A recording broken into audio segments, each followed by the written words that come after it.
할렐루야. 그리스도 안에서 사랑하는 성도 여러분 반갑습니다. 복된 주일 오전에 하나님께 예배드리는 것이 옳은 줄 알아 나오신 별님 여러분 모두를 주의 사랑으로 환영합니다. 옆에 분들께 반갑게 인사합시다. 오늘도 승리하고 오셨습니다.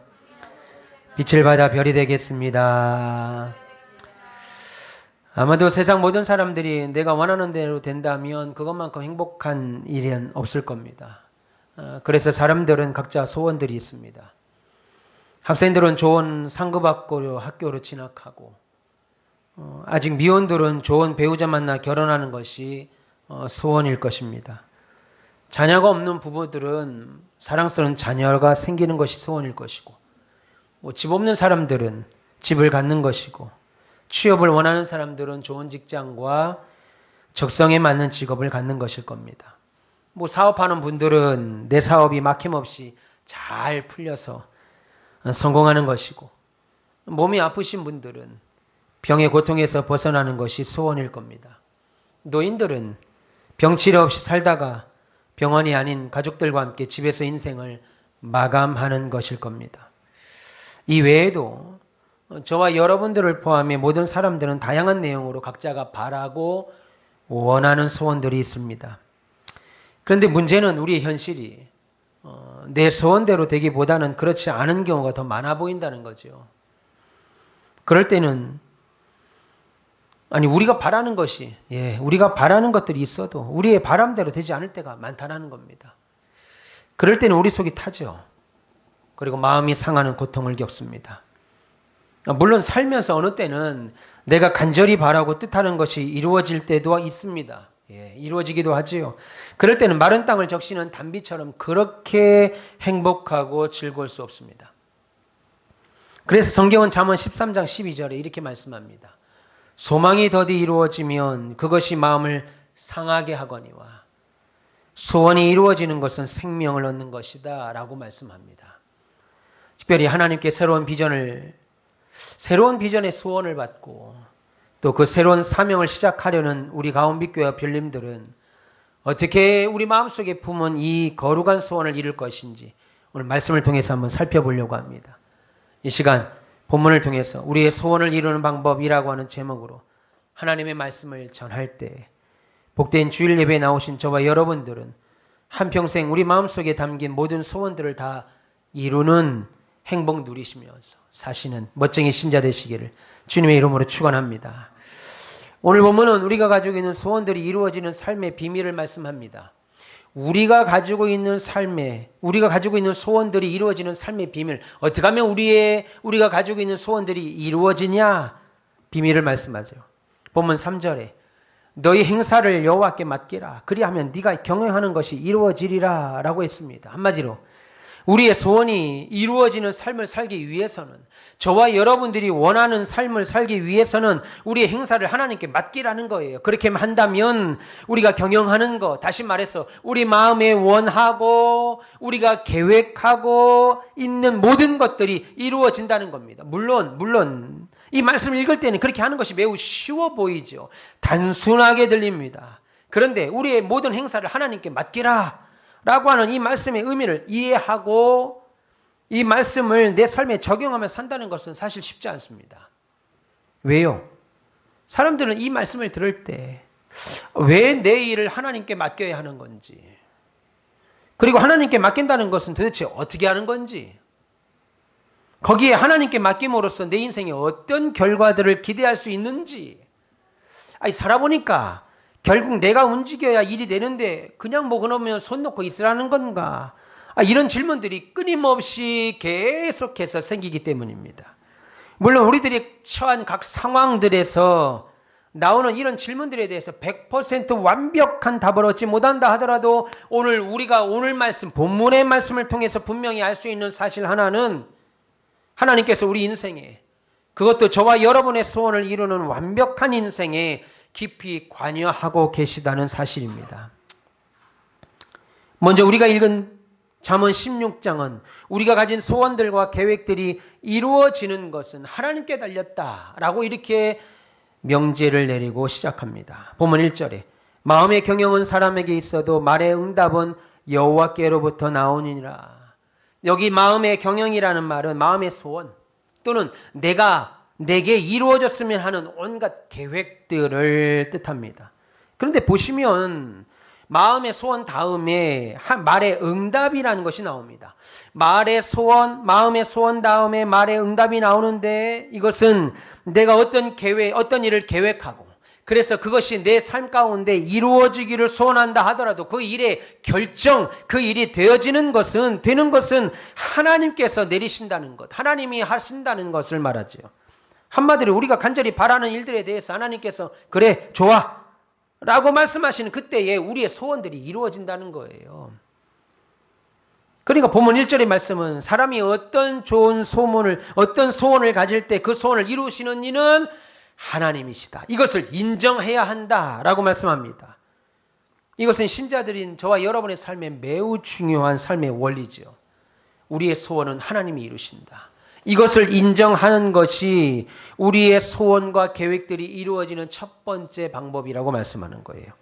잠언 16장 1절에는 잠언 16장에는 1절과 동일한 의미를 가진 구절들이 계속 나옵니다. 본문 9절에도 사람이 마음으로 자기의 길을 계획할지라도 그의 걸음을 인도하시는 이는 여호와시다. 그렇게 말씀하시고 33절에도 제비는 사람이 뽑으나 그 일을 작정하기는 여호와께 있느니라 라고 말씀합니다. 예수님도 뭐라고 하십니까? 누가복음 12장 6절에 하나님은 그 흔한 참새 한 마리의 숫자조차 다 기억하고 계신다고 말씀하셨고 마태복음 10장 29절에는 그 참새의 숫자도 기억하시는 하나님께서 하나님이 허락지 아니하시면 참새가 죽어서 땅에 떨어지는 일조차 있을 수 없다고까지 주님은 말씀하셨어요. 한마디로 하나님께서 세상 모든 일을 주권적으로 주관하고 계시다는 겁니다. 그러니까 세상에는 어쩌다 보니까 내가 살아보니까 내가 여지껏 60평생, 70평생, 50평생, 40평생 살다 보니까 세상에는 어쩌다 보니까 일어나게 되는 우연 이런 것도 없는 것이고 사람이 정하는 뜻이나 인간의 의지에 따라 다 되는 것이 아니라는 말인데 모든 일 뒤에는 그 일을 작정하시고 이루시는 하나님의 섭리가 있다는 거예요. 이것을 인정해야 저와 여러분들의 소원이 이루어진다는 겁니다. 그런데 이런 구절들을 읽을 때 우리가 오해하면 안 되는 것이 하나 있는데 다시 말해서 그래 너희들이 무엇을 계획하든 내가 허락해야 이루어지는 거니까 너희 인간들의 계획은 다 쓸모없는 거다. 야 니들이 한 100날 계획 짜봐라. 내가 허락하지 않으면 안 되는 거니까 니들 계획은 다 쓸모없다 라고 하는 말씀이 아닙니다. 또는 우리가 이렇게 계획하거나 우리가 이렇게 아무렇게나 계획을 하고 반대로 아무 계획도 하지 않아도 주님은 당신 뜻대로 하실 거니까 그냥 알아서 하시겠지 라고 하는 의미도 아니라는 거예요. 여러분 이 말씀의 의미는 비록 내가 세상에서 부족합니다. 어리석습니다. 그렇다 하더라도 우리가 믿음으로 우리의 앞길을 계획하고 중요하죠. 믿음으로 내 앞길을 계획하고 그리고 예상하는 겁니다. 그리고 나에게 주어진 오늘의 내 역할에 최선을 다하면 하나님께서 그 모든 과정을 당신의 절대적인 능력과 주권으로 인도하신다라고 하는 말이죠. 계획 없이 살면 계획 없는 인생 됩니다.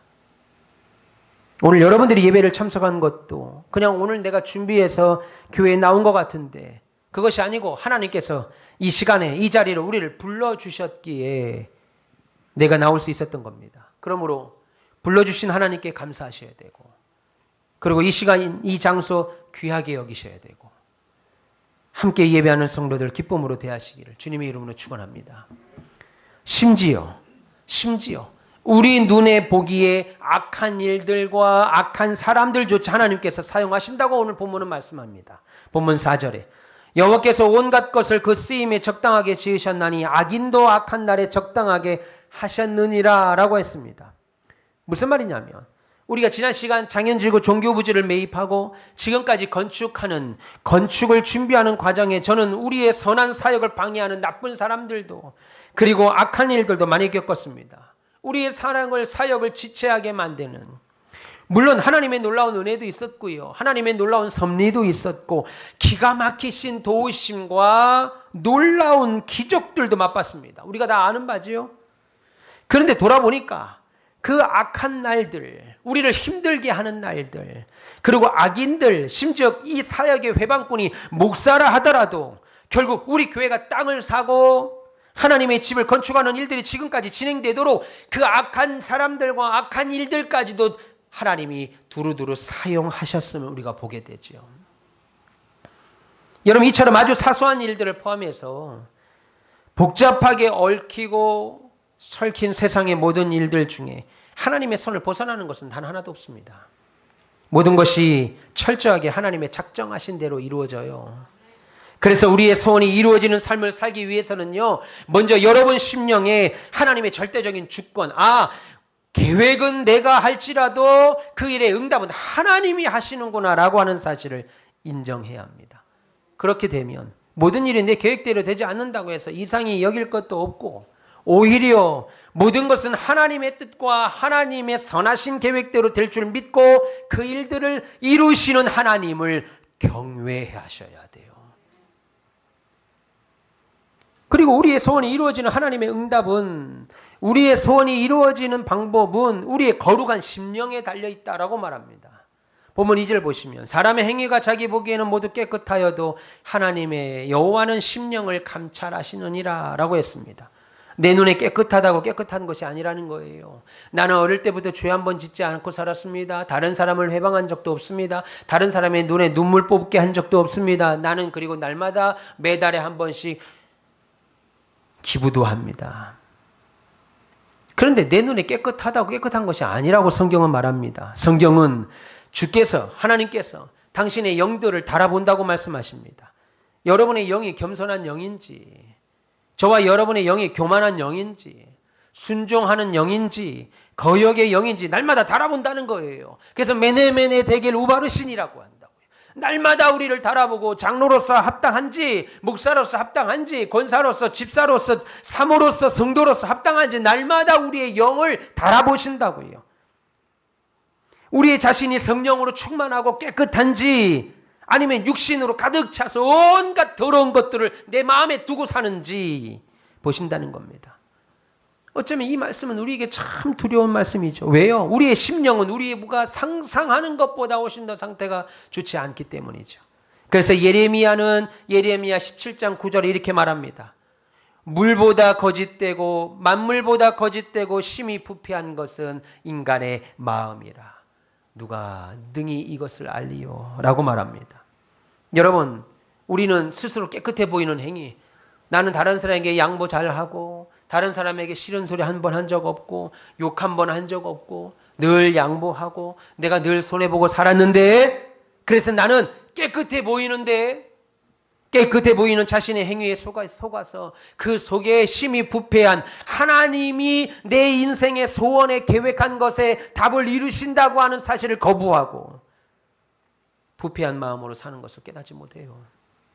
그래서 회개하고 돌이키는 대신에 오히려 같은 길을 계속 걸어가고 실패합니다. 그래서 본문 25절에 뭐라고 말합니까? 어떤 길은 사람이 보기에 바르나 필경은 사망이다. 사람들이 볼 때 그가 바른 길을 가는 것 같았는데 결국 그 길이 사망의 길이라는 거예요. 아니, 내가 볼 때는 바른 사람 같아. 내가 볼 때는 바른 길인 것 같아. 근데 결국 그 길을 가는 자는 망한다. 그래서 하나님은 마음이 깨끗한 자의 기도를 들으시고 응답하신다고 말해요. 그래서 저와 여러분의 심령을 날마다 돌아보셔야 돼요. 여러분 집에서 쓰는 칼이 무뎌지죠. 쓰면 무뎌집니다. 그래서 어때요? 지금은 모르겠습니다. 저 어릴 때만 해도 칼갈이 아저씨들이 방을 곳곳마다 동네를 돌아다니면서 칼을 갈아줘요. 그럼 저희 어머니가 가서 칼을 갈아가지고 옵니다. 그러면 그날부터는 또 얼마나 칼이 잘 드는지 몰라요. 여러분의 심령을 날마다 나는 목사니까 그런 거 신경 안 써도, 나는 장로니까 아니라 이겁니다. 나는 예수 믿은 지 30년이 되고 40년이 됐으니까, 오히려 예수 믿은 지 오래됐기에 타성해졌고 온갖 죄에 쩌들어서 자신을 돌아보셔야 돼요. 날마다 나 자신을 돌아보셔야 됩니다. 하나님은 마음이 깨끗한 자의 기도를 들으시고 응답하신다고 말씀하세요. 우리가 그것을 지난 주일 예배, 오전 예배 살폈죠. 지난 주일날 말씀 기억하실지 모르겠습니다. 다니엘서 10장에서 다니엘의 기도의 응답이 뭐라고 그랬어요?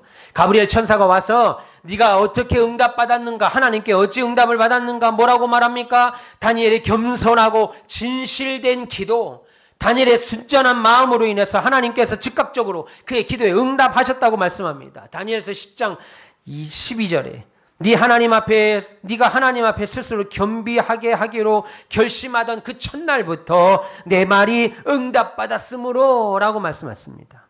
다시 말해 다니엘이 겸손히 그리고 진실된 마음으로 하나님께 기도하던 첫날부터 하나님은 다니엘의 기도를 들었다는 거예요. 그때는 아직 다니엘이 하나님께 본격적으로 기도를 시작하지도 않았는데, 그래서 기도의 내용을 하나님께 구구절절히 쏟아내지도 않았는데 이미 하나님이 다니엘의 심령을 보시고 그의 기도를 응답하셨다, 들으셨다라고 말씀하셨습니다. 그러니까 하나님은요, 저와 여러분들이 정결한 마음으로 사셔야 돼요. 성결한 마음, 순전한 마음으로. 그래서 예수 믿는 사람들이 세상 살기 어려운 거죠.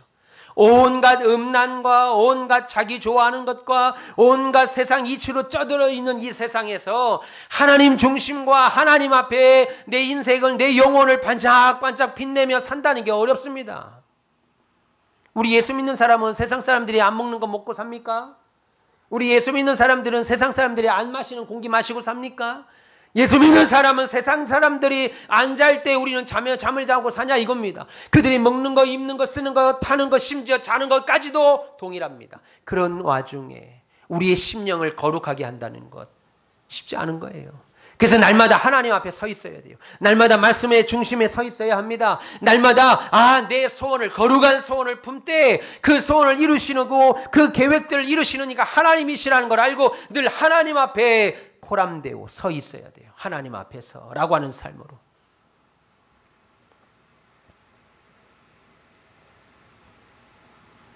그래서 하나님 우리의 마음의 중심을 본다고요. 사람은 중심 못 보죠.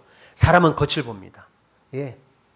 그 사람이 못생겼는지, 그 사람이 이쁜지, 그 사람이 뚱뚱한지, 그 사람이 날씬한지, 그 사람이 학벌이 좋은지, 그 사람이 지방대를 나왔는지, 이거 보죠. 사람은 그의 부모가 어떻게 살았는지, 그의 자녀가 어떻게 살았는지. 그래서 부모를 보면 자식을 알고 자식을 보면 부모를 안다는 말이 있잖아요. 근데 하나님은 그렇게 안 한다고요. 마음을 보시고 중심을 보신다.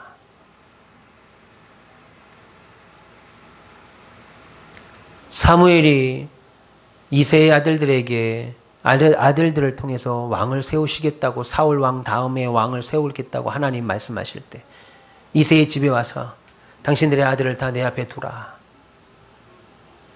첫째 아들, 둘째 아들, 셋째 아들 보는 순간 사무엘이 반합니다. 이렇게 준수하고 이렇게 멋진 사람이 왕이 아니면 누가 되겠는가? 뭐라고 그래요? 하나님이 그는 이미 내가 버렸은즉. 어떤 이유인지 알 수 없습니다. 그러나 그는 이미 내가 버렸다 이겁니다. 왕으로 세우지 않았다 이겁니다. 모든 아들이다. 그래서 사무엘이 또 묻습니다. 이새에게. 아들이 더 없는가? 아들이 하나 있긴 있는데 지금 들에서 양이나 치고 있습니다. 아버지가 볼 때도 다윗은 별 볼 일 없다 이겁니다. 아버지가 볼 때도 다윗은 사무엘 선지자에게 감히 보여줄 만한 안 된다 이겁니다. 그런데 그를 데려오라. 그가 오기까지 내가 밥을 먹지 않겠다. 그가 오고 나서 하나님 뭐라고 그래요? 바로 이니라. 참 하나님이 하시는 일은 기적과 같습니다. 놀라워요. 우리의 눈은 사람의 겉을 보죠. 그래서 그가 무슨 차를 타는지에 목숨을 겁니다. 그가 어떤 브랜드 아파트 사는지에 목숨을 겁니다. 그가 어떤 옷을 입는지, 명품을 입는지 목숨을 걸어요. 어떤 대학을 나왔는지 목숨을 겁니다. 그러나 하나님은 거기 보지 아니하시고 중심을 본다 이겁니다. 이미 우리가 무엇을 필요한지 모두 아시는 하나님은 우리 기도의 내용도 다 알고 계세요. 그래서 무엇이 필요하냐면, 무엇을 하나님이 보시냐면, 보세요. 하나님은 우리의 기도 제목을 이미 다 알고 계신다고요. 여러분의 자녀들도 여러분 자녀가 뭐 필요한지 알잖아요. 내 자녀들은 지금 옷이 필요하구나, 신발이 필요하구나, 학원비가 좀 필요하구나, 좀 건강한 영양제, 보약 이런 것이 필요하구나. 아들 보면 알잖아요. 근데 우리 하나님이 여러분들을 볼 때 여러분들이 구구절절 나와서 1시간이고 2시간이고 3시간이고 기도 제목으로 다 쏟아내야 하나님이 아시냐 이겁니다. 아니죠? 이미 알아요. 그러면 여러분이 기도하러 나올 때 뭘 보시고 응답하겠어요? 여러분의 마음이 지금 주님을 향해 있는가? 그리고 여러분의 마음이 주님을 향해서 겸손한 마음으로, 그리고 이 일을, 이 소원을, 이 계획들을 이루고자 하는 진실된 마음이 있는가? 이 일은 하나님이 이루실 것이라고 하는 확실한 믿음에 온전히 서 있는가? 그러면 하나님은 우리의 기도에 응답하신다고 성경은 말하는 겁니다. 여러분들이 명품을 온몸에 쳐 입고 쳐 바르고 사람들이 교회 나와서 거룩한 척 기도한다고 하나님 들어주는 것이 아니고, 여러분들의 겸손과 진실한 마음, 하나님이 그것을 보신다고요. 그래서 하나님 뭐라고 그랬어요? 바리새인과 세리가 기도할 때, 바리새인은 기도 제목이 많았습니다. 하나님, 난 이런 사람입니다. 일에 한 번씩 금식하고, 나는 주님을 토색한 적이 없고, 저 구석탱이에서 저렇게 울고 앉아있는, 기도하고 있는 저놈같이 난 저렇게 안 살고, 나는 11조를 드리고, 난 주일 한 번 범한 적이 없고. 근데 세리에는 뭐라고 그래요? 모든 사람이 악인이라고 말하는 세리는 감히 하늘을 우러러 고개도 들지 못하고 울면서, 주님, 나는 죄인입니다. 나를 용서하소서. 주님 뭐라고 그래요? 어떤 기도가 좋은 기도냐라고 말하지 아니하고 누가 의롭다함을 받았느냐. 기가 막힌 말. 어떤 자가 기도를 더 잘했는가? 기도 내용을 보면 누가 기도가 잘한 거예요? 바리새인 기도. 훨씬 잘한 기도죠. 그런데 그런 기도 해야죠. 주님, 나는 11조 합니다. 주님, 나는 베풉니다. 주님, 나는 일에 한 번씩 금식합니다. 주님, 나는 주일을 범한 적이 없습니다. 주님, 나는 교회 가는 이 사역에 온몸을 바쳐 동참하고 있습니다. 이런 기도가 여러분 앞에 나와야 되죠. 그런데 주님이 어떤 기도가 잘했냐라고 말하지 아니하시고 어떤 기도를 의롭다 하심을 입었느냐라고 말할 때 참회하는 심령, 통회하는 심령, 하나님이 아니면 난 살 수 없습니다라고 하는 고백하는 심령에 주님은 그가 의롭다함을 받았다, 그리고 돌아갔다라고 말씀하시는 거예요. 여러분, 그런 심령, 거룩한 심령, 통회하는 심령, 참회하는 심령 먼저 가지시면서 기도하시길 바랍니다.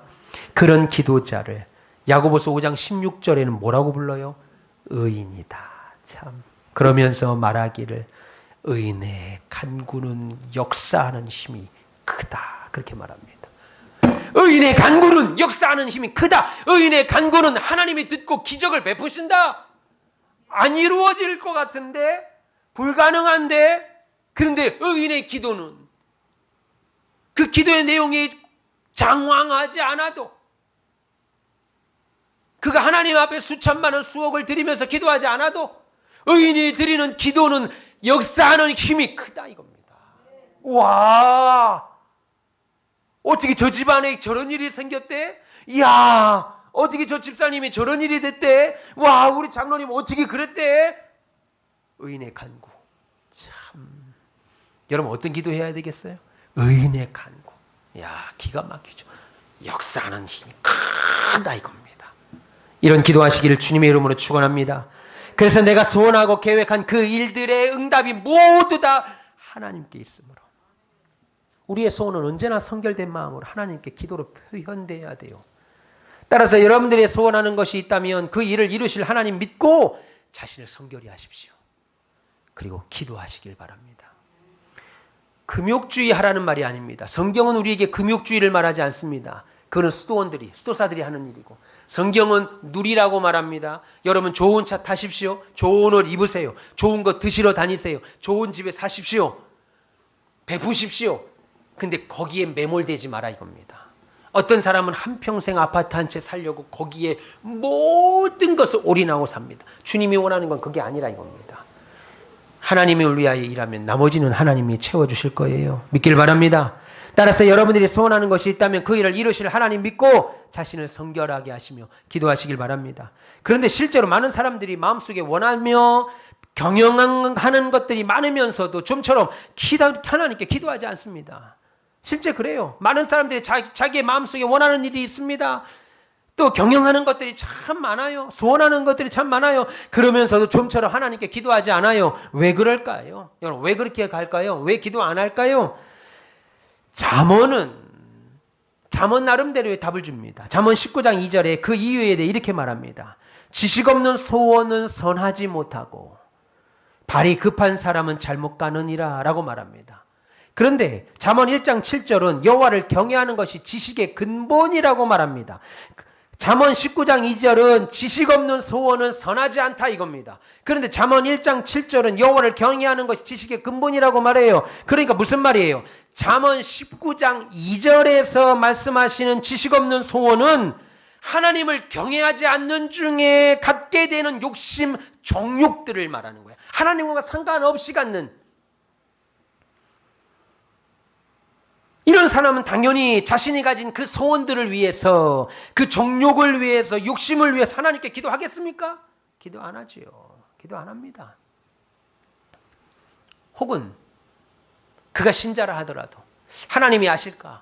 이런 기도는 하나님께 드리기 좀 그런데 기도 숨긴다고요. 숨긴다고요.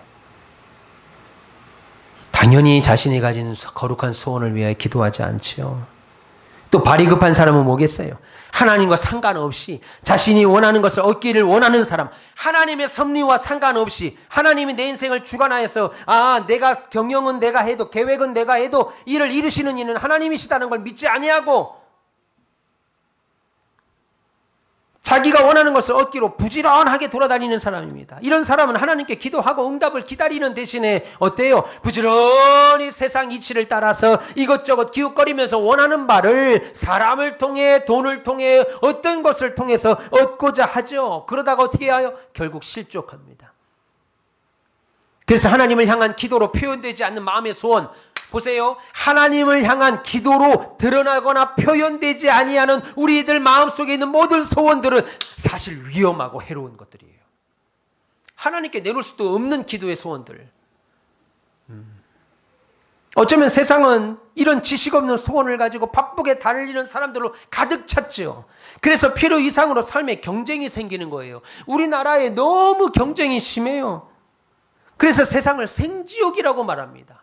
일전에 미생이라고 하는 드라마를 보는데 제가 종종 보다가 은혜 받은 구절들이 있는데 어떠한 사람이 퇴직을 당했습니다. 그래서 회사 밖에 있어요. 사업을 하려고 그러는데 회사 안에 있는 후배 과장에게 나 이런 좋은 아이템이 있는데 우리 원래 내가 있던 그 회사에 인프라를 좀 쓰자. 좀 도와달라. 그건 불법입니다. 할 수 없습니다. 그러니까 알겠다고 하고 그 다음에 또 만납니다. 또 만나면서 뭐라고 그러냐면 저도 회사 그만두려고 그럽니다. 상사가 너무 좁니다. 뭐 이런 얘기를 해요. 그러자 뭐라고 그래요? 회사가 전쟁터라고? 회사 밖은 생지옥이다. 누가 만들었어요 그렇게? 하나님이 만들었습니까? 아니죠. 지식 없는 소원을 가지고 바쁘게 달리는 사람들로 가득하니까 필요 이상으로 삶에 경쟁이 생긴다고요.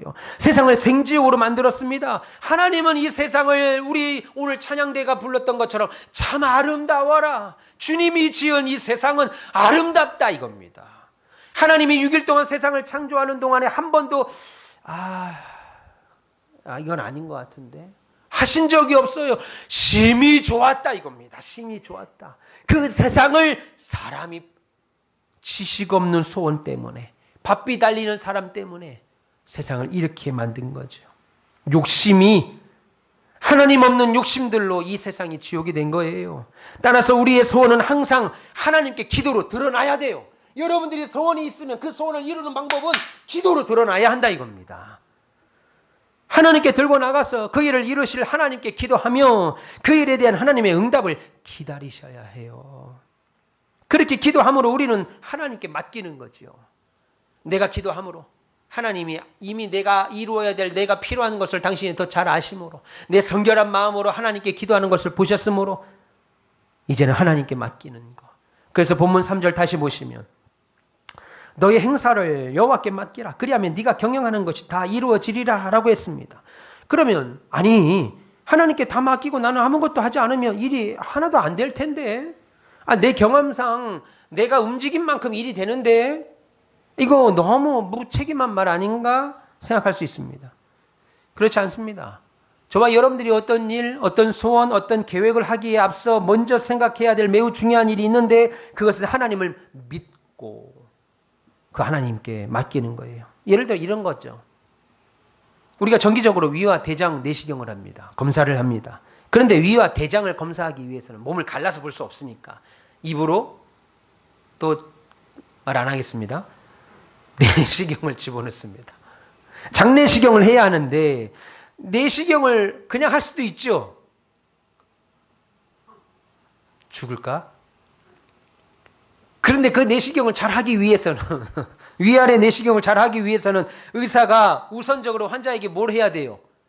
마취를 시켜야 된다 이겁니다. 좀 비약적인 비유일 수 있지만 잠시 죽여야 돼요. 잠시 죽이는 고통을 맛봐야 한다는 겁니다. 이해할 거라고 믿습니다. 그러면 의사는 환자에게 하고 싶은 치료 다 할 수 있죠.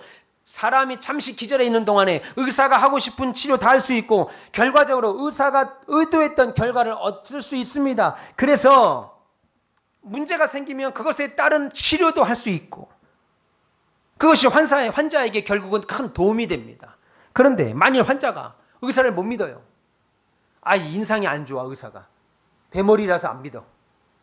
지방대 의대를 나왔어. 서울대 의대도 아니야. 안 믿어. 고향이 마음에 안 들어.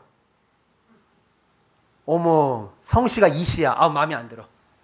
그래서 의사를 볼 때마다 의심의 눈초리로 자꾸만 째려보면 그래서 의사가 잠시 누우세요. 하나, 둘, 숫자를 하나부터 10부터 하나부터 10까지 세겠습니다. 10까지 세겠습니다. 10부터 세겠습니다. 숫자 안 세. 끝까지 안 세요. 끝까지 안 세요. 네. 기절 안 하려고. 불신 때문에 자기를 의사에게 못 맡기며 온전히 맡기지 못하면 그 의사는 치료 못하는 거죠. 원하는 치료를 할 수도 없고 따라서 원하는 치료뿐만 아니라 그 속에 뭐가 있는지도 알 수 없게 됩니다. 결국은 환자는 죽게 되는 거예요. 그래서 은혜는 잘 들어보세요. 하나님이 내게 그냥 폭포수같이 뭘 쏟아주는 게 은혜가 아니고 하나님이 내 속에서 그냥 하나님의 뜻을 완전히 이루어가는 거 그게 은혜라 이겁니다. 하나님의 은혜는 내 속에서 당신이 원하는 뜻을 그냥 자유롭게 막 이루어가는 게 은혜라고요. 어느 때는 그러기 위해서는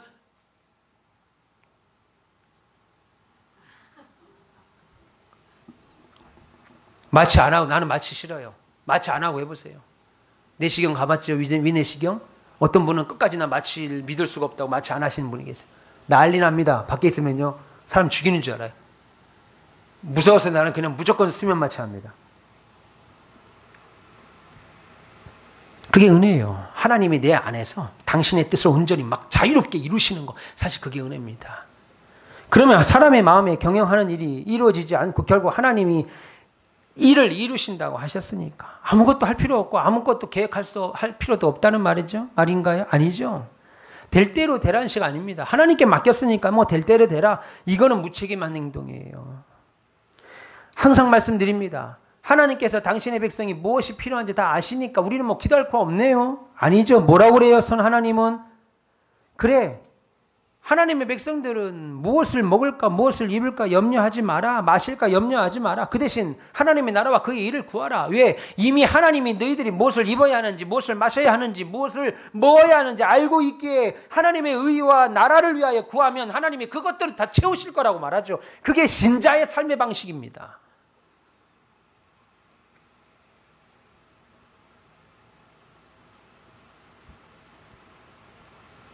우리는 그 일, 하나님의 영광을 위해서 열심히 사는 것이 하나님을 섬기는 거죠.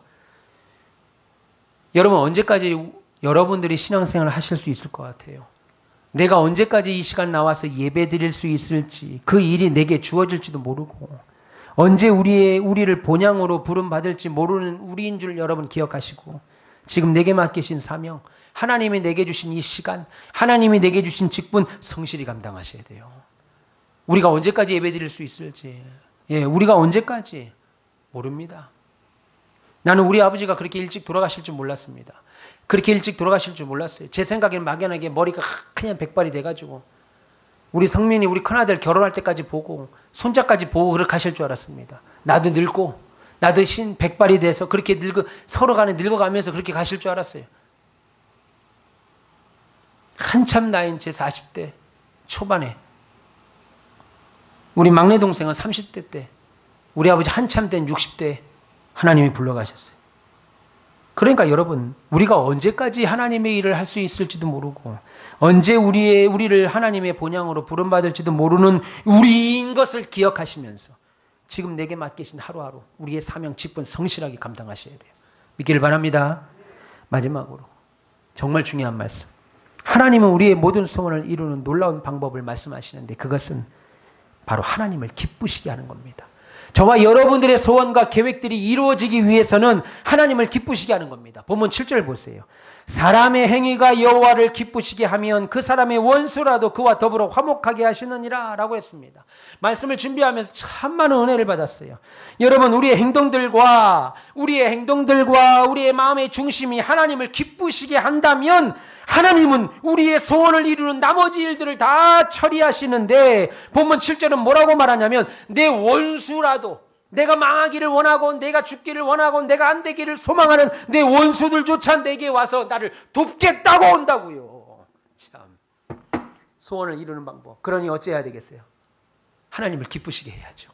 우리의 행위로, 우리의 마음으로 하나님을 기쁘시게 해야 한다 이겁니다. 하나님을 기쁘시게 한다면 심지어 원수조차도, 저 박사장은 망해야 돼, 저 최사장은 망해야 돼 라고 하는 내 원수들이 우리에게 와서 도움을 준다고요. 있을 수 없는 일이죠. 불가능한 일이죠. 전혀 불가능하게 보이는 소원들과 계획에도 하나님께서 돕는 자 붙여주셔서 해결하고 회복하게 해주신다는 겁니다. 그러면 우리의 소원을 이루기 위해서는 어찌 해야 되겠어요? 말할 필요 없죠. 범사에 하나님을 기쁘시게 해야 됩니다. 그래서 성경은 뭐라고 그래요? 주께 기쁘시게 할 것이 무엇인가 시험하여 보라 라고 할 때 이 시험은 하나님을 기쁘시게 하기에 뭘지? 시험하라는 것이, 하나님을 시험하라는 게 아니라 찾아보라 이겁니다. 어떻게 하면 하나님을 기쁘게 하지? 찾아보라 이거예요. 찾아보라 이겁니다. 네. 우리 아버지 어머니를 어떻게 하면 기쁘게 하지? 내 남편과 내 아내를 어떻게 기쁘게 하지? 내일 말복이라고 그래요. 우리 목사님을 어떻게 기쁘게 하지? 귀 있는 자는 깨달을 줄 믿습니다. 내일 말복인데 오늘 점심을 어떻게 하지? 축복 있으라. 아유 참. 저는 중이 제 머리 깎습니다 그냥. 예. 원수라도 내게 와서 나를 돕게 하신다는 거예요. 야, 여러분, 이 본문 읽을 때 온몸이 짜릿하지 않습니까? 하나님을 기쁘시게 하면 내 원수, 나를 죽이려고 하고 내 일을 다 방해하고 회방꾼하고 늘어지게 만드는 그놈들이 내게 와서 나를 돕는다고요. 일의 계획은 내가 할지라도 그 응답은 하나님이 하신다는 사실 믿고, 그러면 이런 사람들은 하나님께 맡긴 이 사람들은 하나님을 기쁘시게 하는 일에 집중하겠죠. 예. 하나님을 기쁘시게 하는 일에 집중하겠죠. 그러면 하나님이 해결하실 거라고 믿으니까 어떻게 하면 하나님을 기쁘시게 할까? 그 하나님을 기쁘시게 하는 방법이 뭐겠어요? 오늘 본문에서 나타냈지 말씀하셨죠? 계획은 내가 짜도 이 일은 결정하시는 일은 하나님이시다라고 인정하는 거. 하나님을 여러분의 삶의 주인과 왕으로 인정하는 거. 그리고 또 뭐예요? 거룩한 심령으로 하나님께 기도하는 거. 여러분의 계획과 소원을 기도한다는 건 뭐예요? 하나님께 내 인생 모두를 맡긴다는 거죠. 본문 3절 말씀처럼. 그것이 하나님을 기쁘게 하는 겁니다.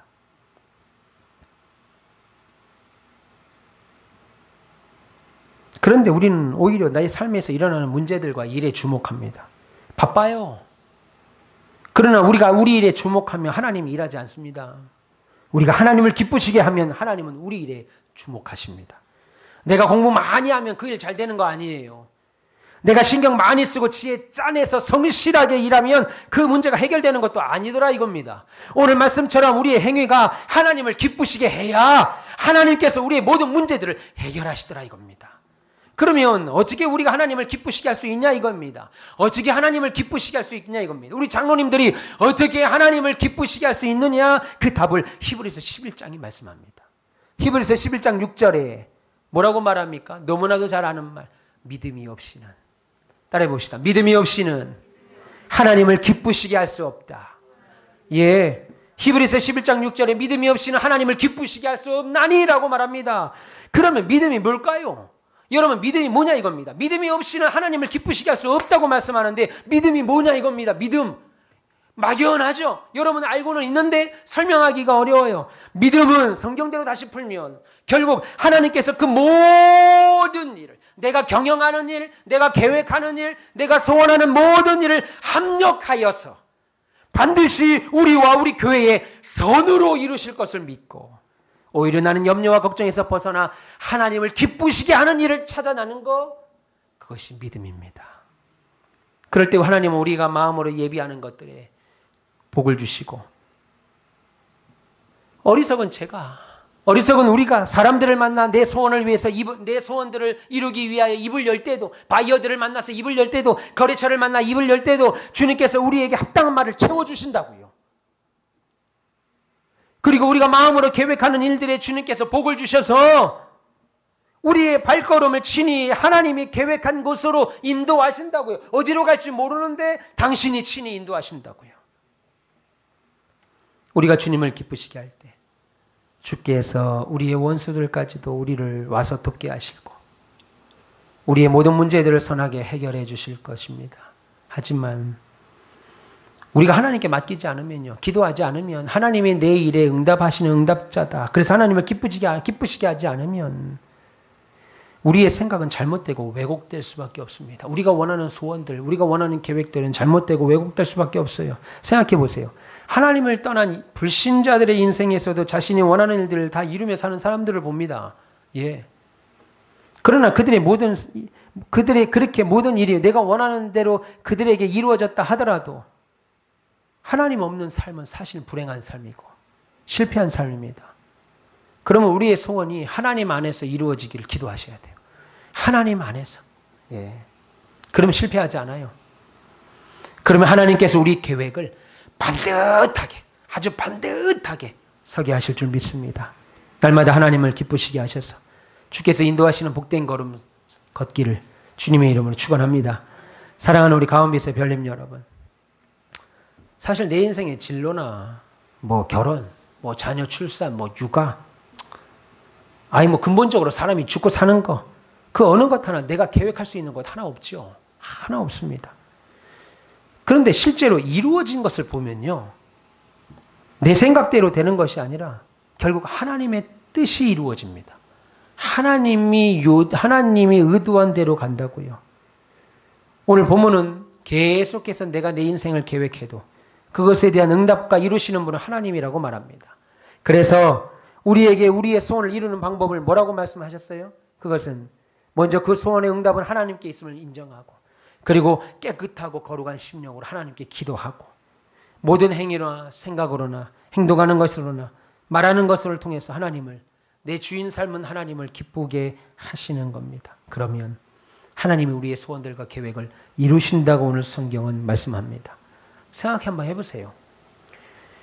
저의 어리석은 또 연약한 제 입을 통해서, 그냥 입을 열어가지고 조금 말했을 뿐인데, 제가 입을 열어서 강단에서 조금 말했을 뿐인데 주님께서 제가 하는 말, 제가 강단에서 외친 이 말들의 응답을 전부 다 주셔서 능력 있게 지혜롭게 말하게 된다면 여러분 얼마나 놀랍고 행복한 목회를 하겠어요. 여러분들도 마찬가지죠. 부족하고 아무것도 아닌 내가 어떤 일을 예상하고 계획해서 이랬을 뿐인데, 나 이렇게 살아야 되겠다, 이렇게 해야 되겠다, 이런 소원을 갖고 계획했을 뿐인데, 그 걸음을 하나님께서 인도하신다면 얼마나 영광스러운 삶이 되겠냐 이겁니다. 저는 저와 여러분 모두가 어떤 일을 계획하고 진행할 때마다, 심지어 내 원수라도 사용하셔서 우리의 소원들과 계획들을 하나님께서 당신의 영광을 위해서 은혜로 이루어 주시기를 정말로 바랍니다. 하나님 우리의 삶의 소원을 이루고 그 계획들을 인도하실 준비가 되어 있습니다. 그래서 우리의 소원을 이루는 길은 하나님의 뜻대로입니다. 모든 일이 하나님의 뜻대로. 뜻이 하늘에서 이루어진 것 같이 땅에서도 이루어지게 해달라고 날마다 기도하고 내 모든 소원들의 성공을 하나님께 맡기는 겁니다. 그래서 지금 우리가 거룩한 소원을 품고 그 소원을 위해 날마다 기도하는 것은 그냥 내 마음의 경영, 내가 해야 되겠다, 어느 순간 번뜩 떠오른 것이 아니라 하나님께서 먼저 우리에게 그 마음에, 우리에게 소원을 먼저 주시는 거예요. 그 소원을, 그 계획을 먼저 주셔서 그 소원을 이루어가도록, 그 계획을 이루어가도록 기도하게 하신다고 말씀합니다. 그것이 빌립보서 2장 13절에 말씀합니다. 너희 안에서 행하시는 이는 하나님이시니 자기의 기쁘신 뜻을 위하여 너희에게 소원을 두고 행하게 하시나니, 그렇게 말합니다. 하나님은 자기의 기쁘신 뜻, 당신이 기뻐하려고 하는 그 기쁘신 뜻을 위하여 저와 여러분 마음에 소원을 두시는 거예요. 어느 순간 번쩍 떠오르는 것 같은데 사실은 여러분의 직장을 위하여, 가정을 위하여, 여러분의 사업터를 위하여 하나님이 기쁘신 뜻이 있어서 교회를 향하여, 우리의 교회를 향하여, 제 목회를 향하여 하나님의 기쁘신 뜻이 있어서 우리를 향하신 온갖 선한 계획들과 소원은, 새로운 소원을 딱 내 마음에 품게 하시고 그것으로 기도하게 하심으로 우리로 하여금 소원을 이루는 기쁨을 주신다는 거예요. 그게 성경이 우리에게 말씀하는 겁니다. 그래서 여러분, 내가 어느 소원을 품었는데 기도하게 되면 하나님이 주시는 소원이구나, 하나님이 기도하라고 하시는 거구나. 성령을 소멸하지 마시고 기도하세요. 기도하셔야 합니다. 이 행복한 삶이 저와 이 별님 여러분, 그리고 우리 가온빛교회 늘 함께 하시기를 주님의 이름으로 축원합니다. 기도하겠습니다. 하나님 감사합니다. 하나님은 언제나 당신의 기쁘신 뜻과 우리를 향한 온갖 선한 계획들을 위하여 우리에게 소원을 품게 하시고 그것을 기도함으로 우리로 하여금 소원을 이루는 기쁨을 주시는 분인 줄 우리가 말씀을 통해 알고 깨닫습니다. 하나님, 이 행복한 삶이 저와 우리 별님들 모두와 우리 가온빛교회에 늘 함께하게 하도록 도와주시옵소서. 하나님, 우리의 계획은 우리가 하나 그 일을 응답하시는 이가 하나님이심을 인정하게 하소서. 거룩한 성결한 영혼으로 하나님께 늘 겸손하고 진실함으로 그 문제를, 그 소원을, 그 계획을 놓고 기도하게 하소서. 그리하면 하나님을 기쁘시게 하고 하나님을 즐겁게 하면 원수들조차 내게 와서 도움의 손길을 줄 믿습니다. 하나님, 응답하여 주옵소서. 우리의 거룩한 소원에 응답하소서. 우리의 새로운 계획에 응답하여 주옵소서. 교회와 우리 가정과 직장과 우리 인생 가운데 하나님이여 함께하여 주옵소서. 감사함 예수님 이름으로 기도합니다. 아멘.